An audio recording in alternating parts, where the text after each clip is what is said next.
seatbelts to ensure you do not leave your personal belongings behind. Be cautious when opening the overhead bins, as heavy items may have moved during the flight.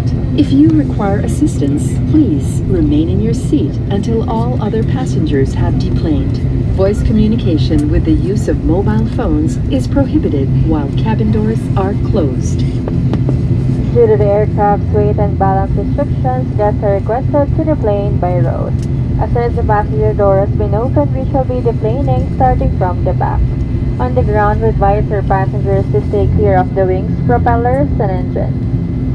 For our guests needing assistance such as wheelchair, you are advised to deplane last for proper ground endorsement. Sa aming mga panauhing nangangailangan ng karagdagang tulong, kagaya ng wheelchair, kayo po ay pinapayuhang huling bababa ng eroplano. For passengers with onward connecting flights on Cebu Pacific or Cebgo, please proceed to the transfer desk located at the arrival hall. For assistance, please approach our ground personnel upon disembarkation. And for sanitation purposes, once again, we ask that you keep your area clean and tidy. Kindly clear your seat pockets of any remaining litter and please bring this with you as you leave your seats.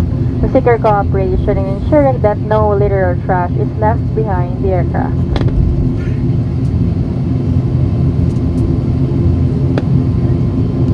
Mangyari po lamang na manatiling nakaupo at hintayin matanggal ang ilaw sa fasten seatbelt sign bago tumayo para kunin ang inyong mga kagamitan.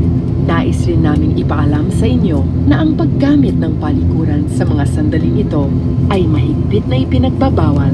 Maraming salamat po.